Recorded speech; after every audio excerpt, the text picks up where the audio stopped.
Unaware of wife's $100 million inheritance, he dumped her after she became paralyzed and lost her job. She had given him everything: her time, her love, her strength. But when tragedy struck, and a terrible accident left her paralyzed, his vows of forever turned to dust. The moment she lost her job, the man she trusted to be her rock became her executioner. "You're nothing but a burden now," he hissed, as he shoved the divorce papers into her trembling hands. "I won't waste my life carrying dead weight. You can rot alone." Instead of choosing compassion, he chose cruelty.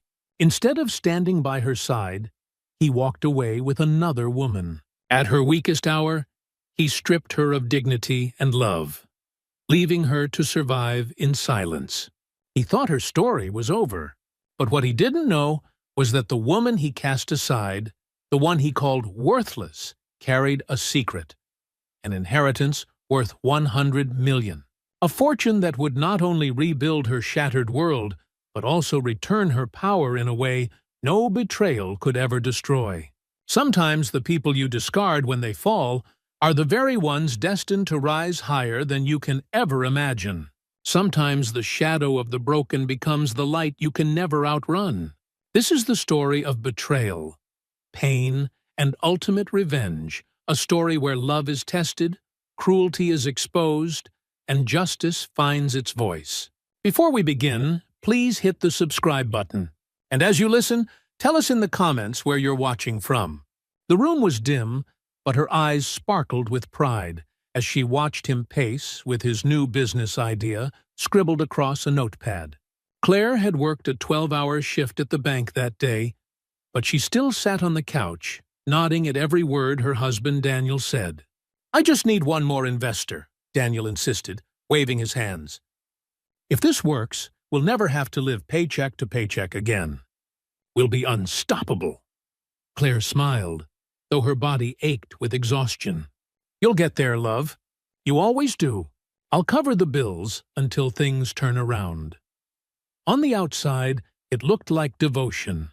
A perfect wife cheering on her husband's dreams. Neighbors admired their bond. Colleagues envied Claire's supportive marriage. But behind the curtains, the truth was different. For every long day Claire worked to pay rent, Daniel spent hours in cafes with friends, talking big but producing little. She never complained. She cooked his meals, folded his laundry, and slipped him cash when he came home empty-handed. At night, when her legs trembled from fatigue, she told herself this was love, that someday he would see her sacrifice and repay it with equal devotion. But the imbalance grew heavier. Daniel began expecting her support, not appreciating it. "Don't nag me about money," he snapped one evening when she reminded him of overdue bills. "You think you're better because you have a job? Just wait. My time is coming." The words stung, but Claire swallowed the pain. She whispered to herself that he was only stressed, that real love meant patience. Her mother's worried voice on the phone echoed in her head. "Claire, a marriage where one builds and the other only takes will break you." She ignored it, convincing herself that she and Daniel were different. Yet deep inside, small cracks began to form. Every dismissal chipped at her heart. Every careless remark pressed weight onto her spirit. She smiled less, laughed less, carried more. To outsiders, Claire was the picture of devotion, but in her quiet moments, she felt the slow erosion of her worth. One night, after paying the last of their savings toward his failed pitch, Claire crawled into bed. She reached for Daniel's hand, seeking comfort. He pulled away. "Don't touch me. I'm thinking." The rejection hit harder than his words. In the silence of that dark room, Claire realized the truth she had been avoiding. Her love was being drained like water poured into cracked earth. No matter how much she gave, it would never be enough. Her heart trembled, but she still held on. Little did she know, this imbalance was only the beginning.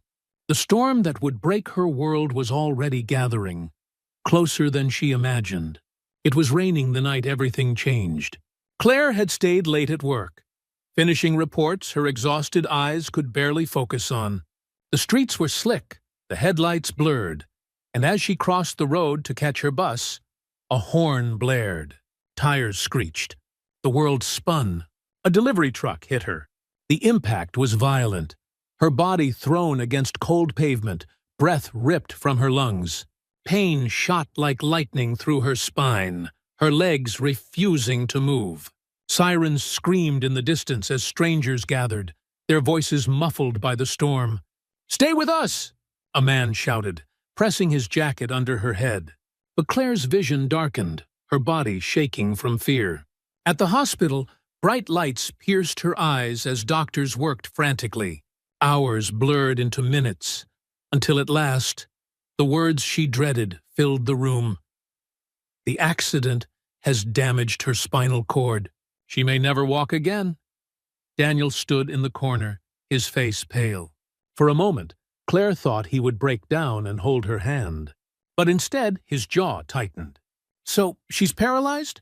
His tone was flat, more shock than sorrow. "Yes," the doctor said gently. "She will need intensive care, rehabilitation, and a strong support system." Claire's heart raced. A strong support system. That meant Daniel. The man she had carried all these years would now have to carry her. At first he tried to play the role. He told the nurses, "I'll take care of her." But Claire noticed the cracks immediately. The way he sighed when lifting her into a wheelchair, the sharpness in his voice when she needed help in the middle of the night. One evening, she asked softly, "Will you still love me like this?" Her voice trembled with fear. Daniel didn't answer. He stared at the TV, pretending not to hear. Fear settled heavy in her chest. Her mother called daily, her voice full of worry. "Claire, I'll come stay with you. You don't need to carry this alone."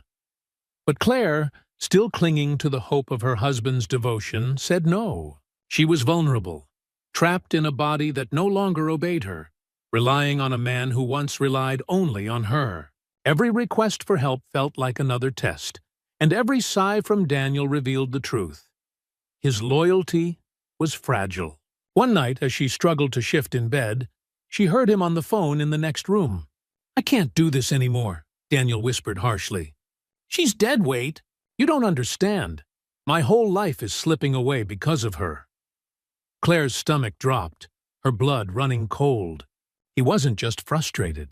He was looking for a way out. And then she heard a woman's voice reply, soft, tempting, dangerous. "I'll be here for you, Daniel. You deserve better." Claire froze. The betrayal was no longer just in her fears. It was real. Claire's recovery at home was supposed to be a new chapter of healing. Instead, it became a slow-motion nightmare. On the first day back, Daniel wheeled her into the apartment, dropped her in the living room, and muttered, "Don't expect me to do everything. I have my own life, too." His words sliced deeper than the pain in her spine. The fridge was nearly empty, unpaid bills piled on the counter, and her phone buzzed with reminders from the bank. Her job at the bank had already been taken by someone else. She had missed too many days, and they couldn't hold her position. For the first time in years, she had no income. "Daniel, can you help me call HR? Maybe I can still," she began, voice hopeful. "Claire, stop!" "They don't want you anymore," he interrupted. "Face reality. You can't work. You can't earn. And now I have to carry everything." But he didn't carry anything. Instead, he spent his days disappearing with friends. Nights coming home late smelling of perfume that wasn't hers. He left her alone for hours, sometimes forgetting to leave food where she could reach it. The financial pressure mounted. Rent notices turned red. Creditors called daily. When Claire asked about the bills, Daniel snapped, "If you hadn't gotten yourself crippled, we wouldn't be in this mess." Each word eroded trust. Each day chipped away at hope. She tried reaching out to neighbors, but whispers followed her. That poor woman, such a shame. And her husband? Always with someone new. The pity stung almost as much as the isolation. Her mother begged again, "Claire, come stay with me. Don't let this man bury you in shame." But Claire, still clinging to vows she had once believed sacred, replied, "Mom, he's my husband. He'll come around. He has to. Yet deep inside, she knew the man she loved was already gone. The worst night came when she woke thirsty and tried to wheel herself toward the kitchen. The chair jammed against the carpet, and she fell hard to the floor, pain radiating through her fragile body. She cried out for Daniel. Minutes passed, no answer. Finally, she dragged herself across the cold tiles with her arms, sobbing, until she reached the counter and pulled down a glass of water. When Daniel finally stumbled in at 3 a.m., drunk and laughing on the phone, he stepped over her without even looking down. That was the moment something inside Claire broke. She realized she wasn't just neglected. She was abandoned in every way that mattered. The next morning, Daniel dropped another envelope in her lap. "They're shutting off the power if we don't pay. What are you going to do about it?"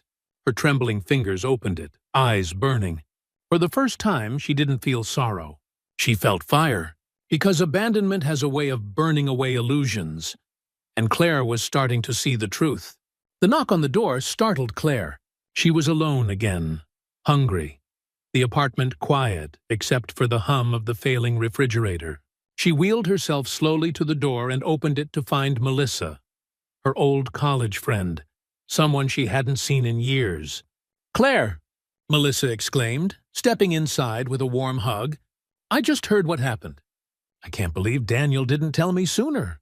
You poor thing." For a moment, relief washed over Claire. A familiar face. Someone from her past who once knew her before all the pain. Melissa carried groceries, placed them on the counter, and filled the room with chatter that drowned the silence. But beneath the smiles was something Claire couldn't place. Melissa's eyes lingered a bit too long on Daniel's photo by the wall. And when Daniel came home later that evening, the shift was undeniable. Melissa's voice softened. Her laughter grew lighter.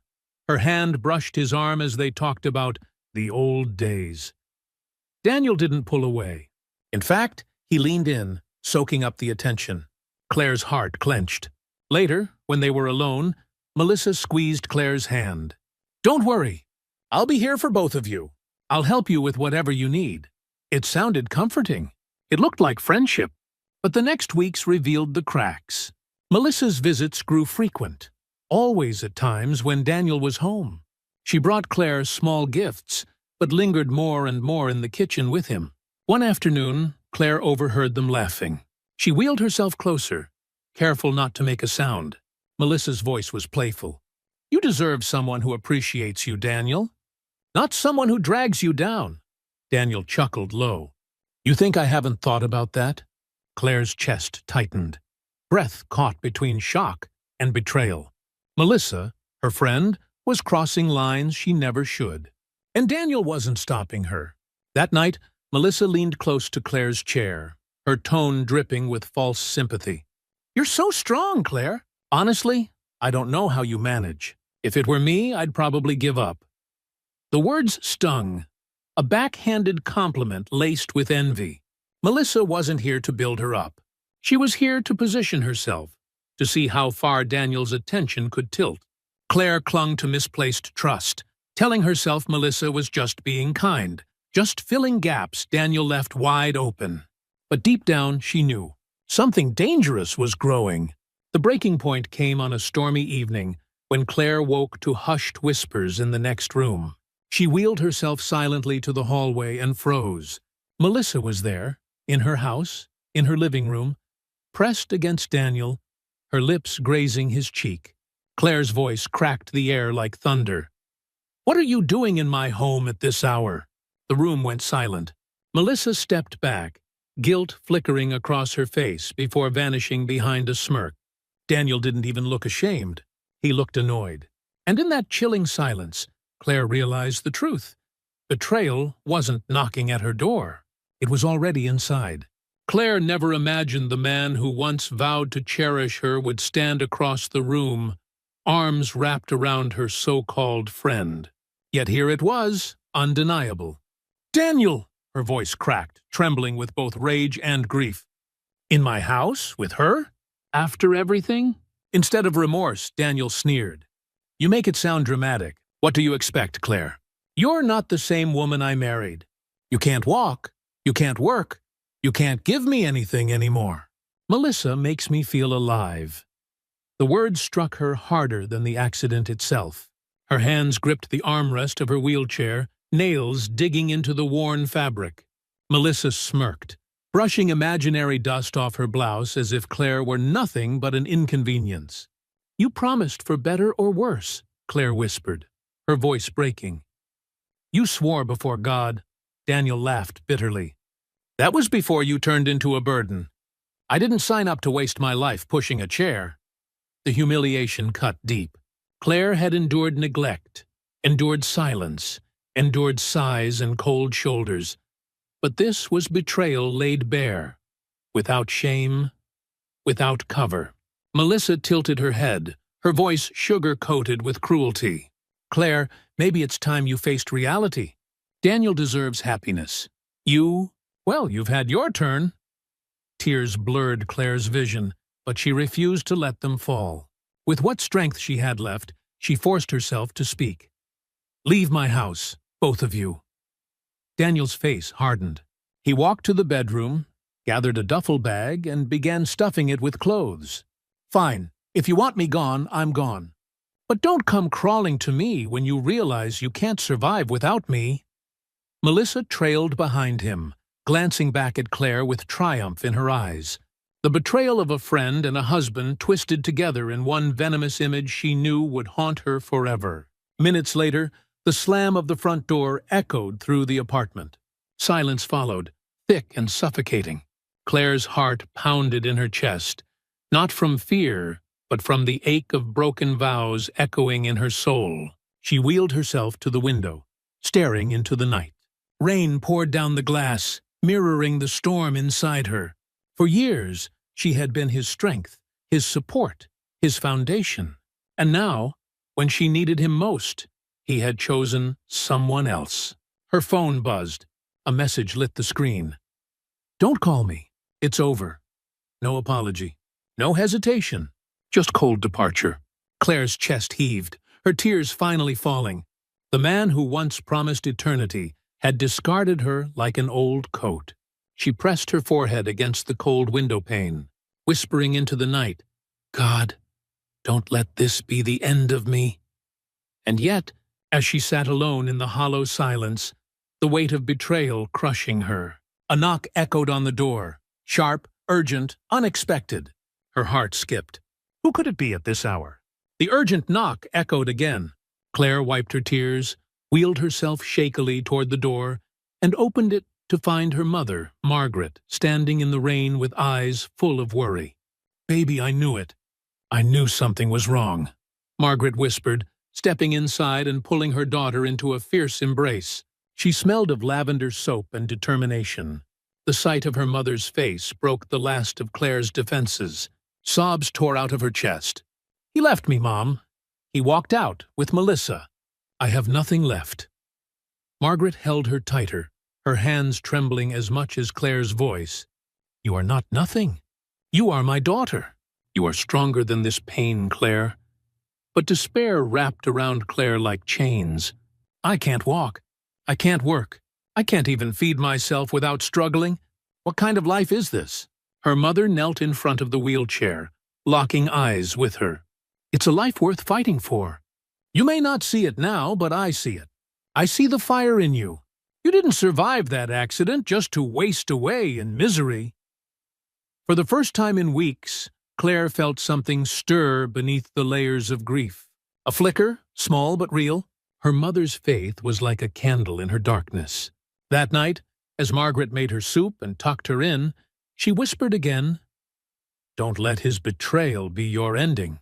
Let it be your beginning." Claire stared at the ceiling long after her mother had fallen asleep on the couch. Her heart still ached.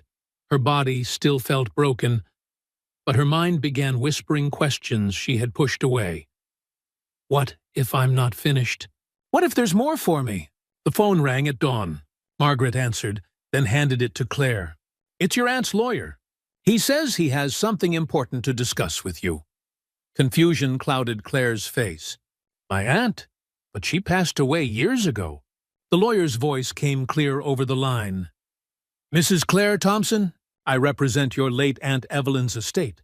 She left behind certain provisions, but they must be discussed in person.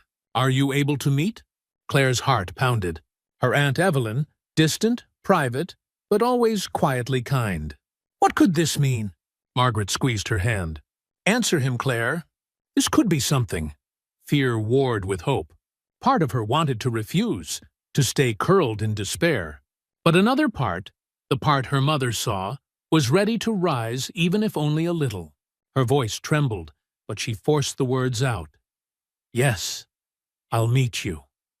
The line went silent for a beat. Then the lawyer replied, Good, because this meeting will change everything. Claire's hands shook as she lowered the phone. She didn't know it yet, but the flicker of hope she had felt was about to ignite into a fire that would remake her entire life. The law office smelled faintly of leather and polished wood. Claire wheeled into the room with her mother by her side, her hands clammy from nerves. Sitting behind a mahogany desk was Mr. Reynolds, a silver-haired lawyer with kind eyes that seemed to measure her carefully. Mrs. Thompson, he said, rising to shake her hand, your Aunt Evelyn spoke of you often, though you may not have realized it. Claire blinked, startled. She did? We barely saw each other. Mr. Reynolds nodded. That was her way. Private, guarded. But she left something behind for you, something she believed would only be revealed at the right time. He slid a thick envelope across the desk. Claire's hands shook as she opened it. Inside was a letter, written in her aunt's elegant handwriting. My dearest Claire, life has a way of breaking us before it builds us. If you are reading this, I trust you have faced your breaking. I have left you a legacy, not for comfort alone, but for purpose. You are the heir to my estate, valued at $100 million. But this gift comes with conditions. It must be used to build, to restore, to give life where others see only loss. Let it shape you into who you are meant to be. Claire's breath caught. $100 million. Her eyes darted to her mother, who covered her mouth in shock. This isn't real, Claire whispered. It can't be. Mr. Reynolds leaned forward. It is very real. But your aunt insisted on one condition, secrecy. You must not reveal this inheritance publicly, not yet. If certain people know, they may manipulate you, or worse, destroy your chance to fulfill her wishes. Claire's thoughts spiraled. She had gone from begging for food in her fridge to sitting on a fortune she never imagined. Her heart pounded with cautious hope, but fear crept in too. What if Daniel found out? What if Melissa sniffed her way into this? Mr. Reynolds's voice cut through her panic. Your aunt wanted you to heal first. Then, step by step, we will release the funds, guiding you through investments and projects. But Claire, remember, this is not just about wealth. It's about destiny. She stared at the letter again, tears filling her eyes. Destiny. For so long she had seen herself as broken, discarded, forgotten. Could this hidden blessing be her chance to rise? Margaret placed a firm hand on her shoulder. Baby, this is your turning point. Don't rush. Don't tell Daniel. Don't tell anyone who hurt you. This is yours, and you must guard it. Claire nodded slowly, her trembling lips forming the words, I won't waste it. I'll protect it. But even as hope flickered to life, the shadow of Daniel's betrayal loomed in her mind. If he discovered her secret, he would not stop until he took everything. And as fate would have it, Daniel was already watching her more closely than she realized. 3 weeks had passed since Claire discovered her inheritance. She had told no one except her mother and the lawyer, just as instructed. Outwardly, nothing had changed. She still sat in her small apartment, still struggled with simple daily tasks, still looked, at least to Daniel, like the woman he had abandoned. So when he showed up at her door, flowers in one hand and fake concern plastered across his face, she immediately knew something was wrong. Claire, sweetheart, Daniel said, kneeling beside her wheelchair as though the last few months hadn't happened. I've been thinking. I made mistakes. I shouldn't have left. Melissa, she was nothing. You're my wife. We can start over. Her heart twisted, not from longing, but from anger. He hadn't even bothered to hide the rehearsed tone. His eyes weren't filled with love. They were scanning the room, searching. "Daniel," she said flatly, "what do you want?" He feigned shock. "What do you mean, I want us? Don't you miss me? We can get past all this if you just forgive me." Claire narrowed her eyes. "You told me I was dead weight, that I ruined your life. Did you forget?" His smile flickered. I didn't mean it. You twisted my words. You always do. You make me sound like a monster when all I ever wanted was to push you to be stronger." Gaslighting. Clear as daylight. She had once fallen for it, doubted her memory, bent under his manipulations. But not anymore. "Daniel," she said slowly, her voice firmer than she thought possible. "You left me when I needed you most. You humiliated me, and now you show up because what? Your new life isn't as shiny as you hoped?" His face hardened. "Don't talk to me like that. You think anyone else will want you? I'm your best option." That was the moment something shifted. Claire straightened in her chair, fire in her eyes. "No, you were my worst mistake, and I will never let you treat me that way again." Daniel stood, anger flashing. "So that's it? You're really throwing us away? After all I did for you?" Claire let out a bitter laugh. "All you did for me? You mean abandonment? Betrayal? Mockery? You did nothing but break vows." For the first time, she saw fear flicker in his eyes, not of her, but of losing control over her. He tightened his fists. "Fine, but don't forget, Claire, I know you. I know how weak you are. You won't last without me." She looked him dead in the eyes. "Watch me." Silence thickened the room. Daniel stormed out, slamming the door so hard the walls shook. But as he left, he muttered under his breath, "Something's different with you." "I'll find out what it is." Claire's chest tightened. He had sensed the change, the secret she had to guard at all costs. The next morning, Claire woke to a string of messages on her phone, all from Daniel. "I couldn't sleep last night, thinking about us. I know I've been selfish, but I'm ready to change. Please, Claire, meet me for lunch. Just one chance to show you I'm different." Her stomach churned. She knew his pattern too well. Hurt her, disappear, then return with hollow words dressed as apologies. Still, curiosity tugged at her. She wanted to see for herself how far his act would go. At the cafe, Daniel was already waiting, a bouquet of roses on the table, a forced smile on his face.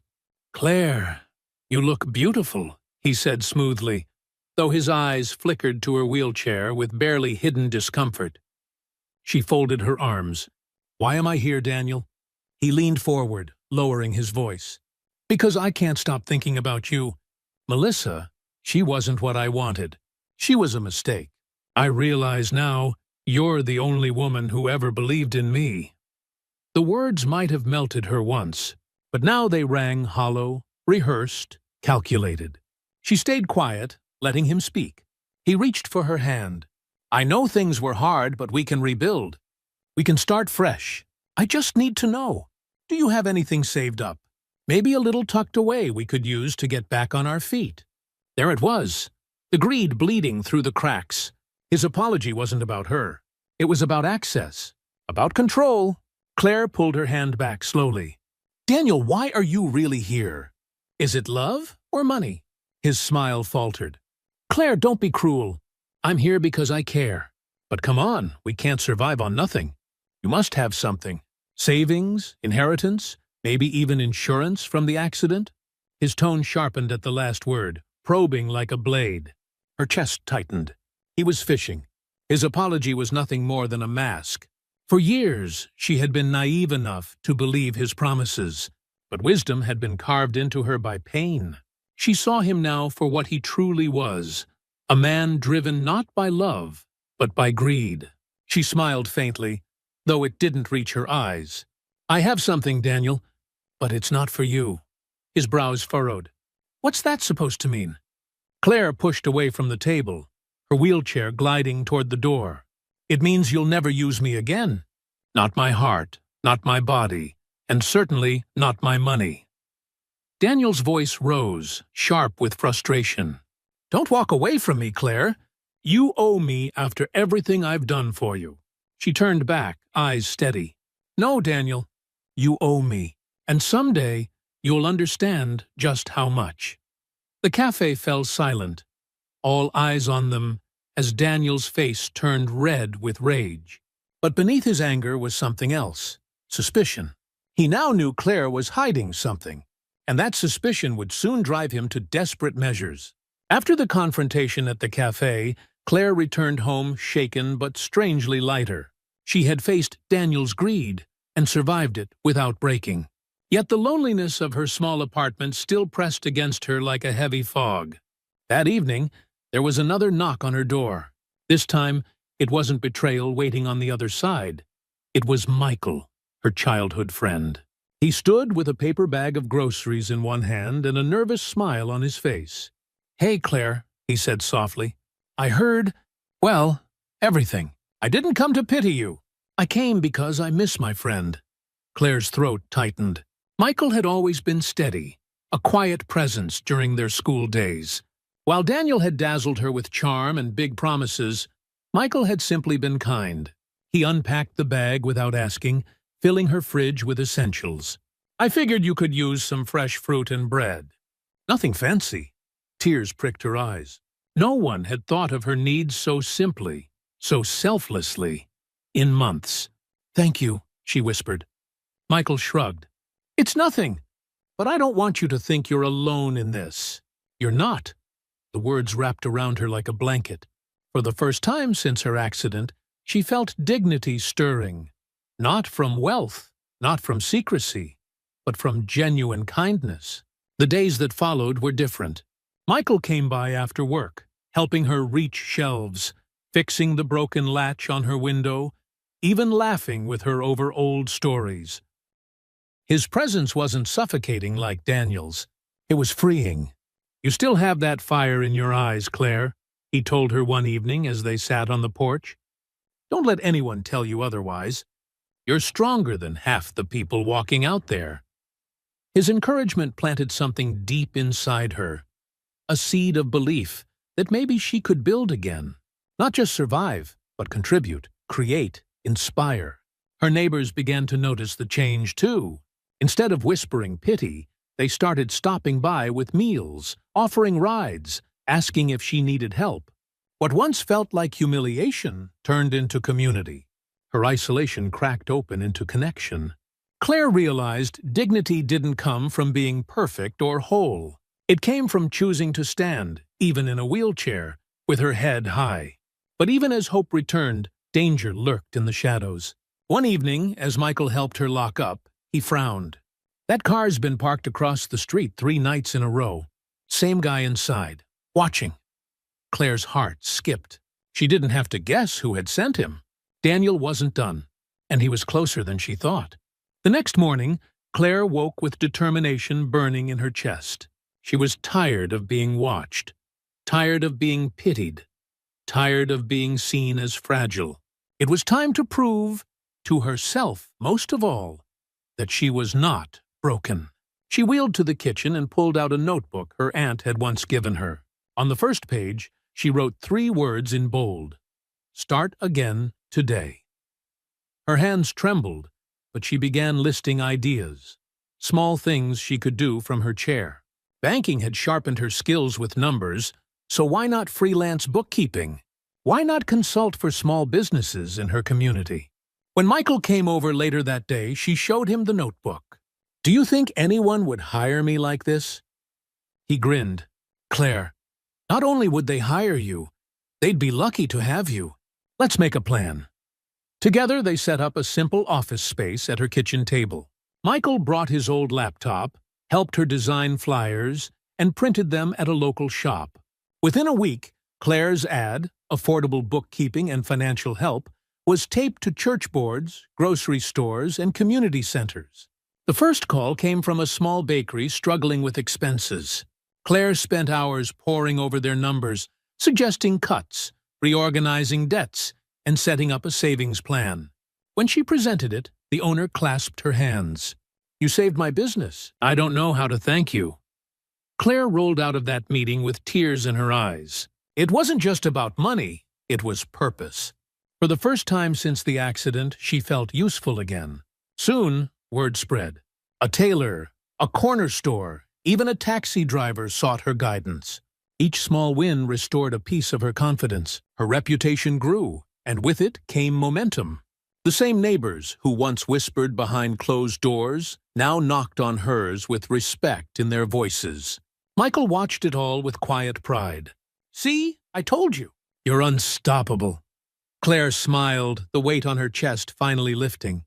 "I feel alive again, Michael. Not because of the money, but because I matter." But beneath the joy, she stayed cautious. Daniel's shadow still lingered, and the parked car outside proved he was watching her rise. One evening, after closing her laptop on another successful client meeting, Claire glanced out the window. The car was still there, only this time the driver wasn't hiding. He rolled down the window, lit a cigarette, and stared straight at her. Her blood ran cold. Because in that smoke-filled glare she saw Daniel's hunger. He had discovered that she was rising, and he wasn't about to let her rise without him. The bakery Claire had helped weeks earlier sent her a basket of fresh bread and a note. "Because of you, my children eat tonight. Thank you." Claire held the note in trembling hands, her heart swelling. It wasn't the money that mattered. It was the ripple effect. Her pain, her loss, her fight for survival. It was now healing others. That night, she opened her aunt's letter again. This gift must be used to build, to restore, to give life where others see only loss. The words lit up differently this time.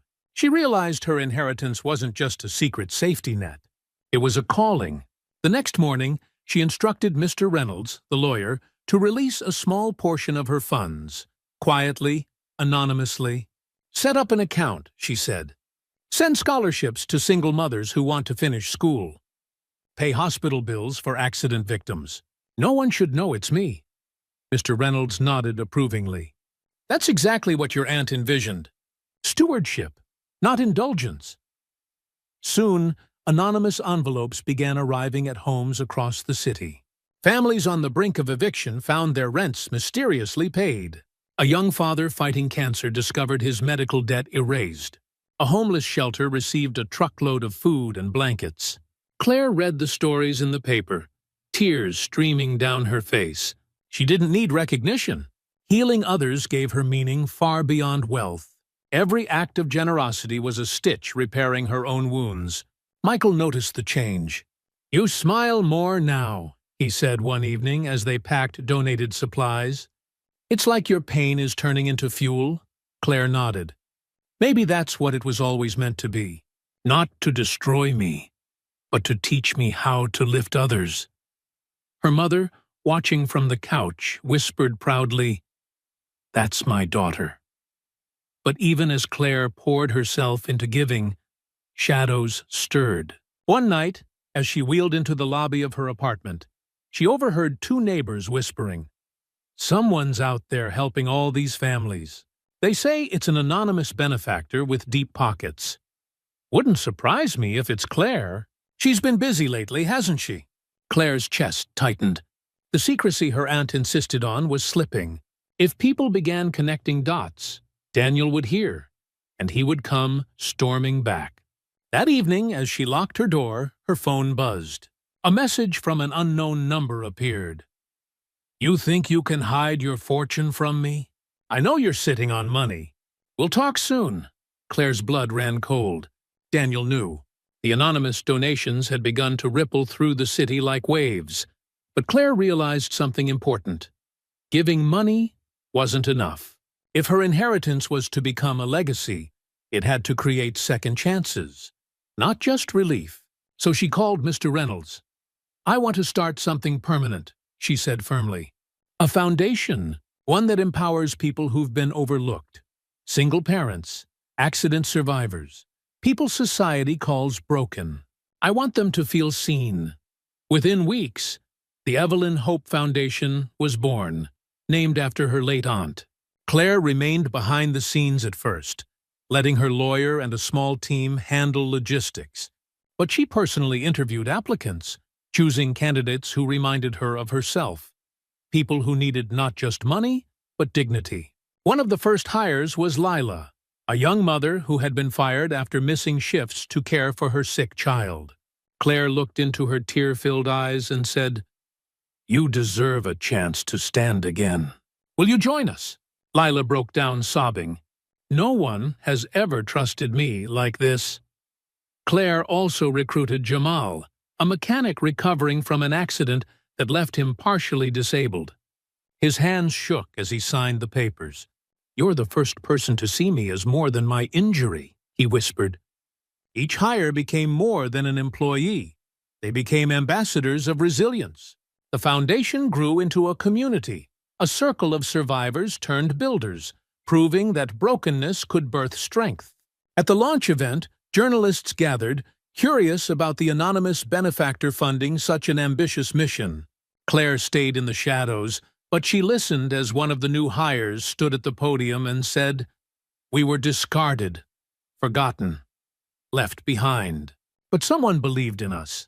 This foundation is proof that pain can become power. That legacy is not about wealth. It's about lifting others." The crowd erupted in applause. Claire's heart swelled as she realized her story was no longer just hers. It was now the story of many. And together, they were building something no betrayal could erase. Michael leaned close and whispered, "Look at what you've done, Claire. You're not just surviving. You're leading." Tears filled her eyes. For the first time since her accident, she didn't feel broken. She felt whole. But the celebration was short-lived. As the cameras flashed and the speeches ended, Claire spotted a familiar figure at the back of the room. Daniel. His smile was thin, his eyes sharp, his presence like poison in the air. He clapped slowly, deliberately, before slipping out the door. Claire's chest tightened. He had seen enough. The secrecy was gone, and Daniel would not rest until he claimed what he believed was his. Claire was in her office when the storm hit. Not outside, but inside. The door slammed open, and there he was. Daniel. His face flushed with fury, his eyes burning with entitlement. "So it's true," he spat, pacing the room. "All this time, you've been sitting on millions. You let me walk away. You let me suffer while you were playing Saint of the Broken? That money should have been ours, Claire." Claire stayed calm, her hands folded on the desk. "No, Daniel. It was never ours. It was mine. And it was meant for purpose, not greed," he scoffed, slamming his fists onto her desk. "Don't lecture me. You wouldn't have survived a day without me. I carried you, remember? I deserve my share." Her chest tightened, not from fear but from the bitter irony. "You carried me? Daniel, you abandoned me when I couldn't walk. You humiliated me when I couldn't work. You broke vows you swore to keep. And now you dare claim ownership of what was never yours?" The staff outside froze at the sound of raised voices. Michael rushed in, but Claire raised her hand, stopping him. "It's okay, Michael. I need to face this myself." Daniel leaned closer, his voice low, venomous. "You owe me, Claire. You think you can just erase me from your life and build this empire? Without me, you'd still be rotting in that apartment." Claire's eyes hardened. "And without me, you'd still be chasing dreams you never finished. Don't twist history. You didn't make me. You tried to destroy me." Silence thickened. Then she took a deep breath. "If you came here for forgiveness, I'll say this. I forgive you. Not for you, but for me.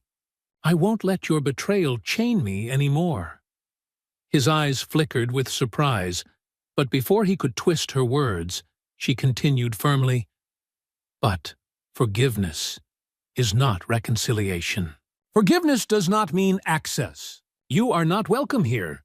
Not in my office, not in my foundation, not in my life." Her staff, inspired by her firmness, stepped into the doorway like silent guardians. Michael placed a protective hand on her chair. "You heard her. Leave." Daniel's face turned red. He spat on the floor, muttered curses, and stormed out. But his final words chilled the room. "You'll regret shutting me out. You'll see. I'll find a way back in." The door slammed, echoing like thunder. Claire leaned back in her chair, her body trembling. She had drawn her boundary, claimed her safe space, but the storm wasn't over. Because men like Daniel didn't fade quietly into the night. They circled, waiting for weakness, and as she looked at her reflection in the glass window, Claire whispered to herself, "I must be ready, for him and for what comes next." Months passed, and Claire's foundation flourished. The bakery she'd saved was now supplying bread to shelters. Young mothers returned to school on scholarships. Accident survivors found meaningful jobs. Her story, once whispered in pity, was now spoken as inspiration. Claire no longer lived in the shadows of betrayal. She had transformed into a leader, not by seeking power, but by carrying purpose. Her wheelchair was no longer a symbol of weakness, but of resilience. People didn't see what she had lost. They saw what she had built. Her office walls were lined with photos of those the foundation had helped.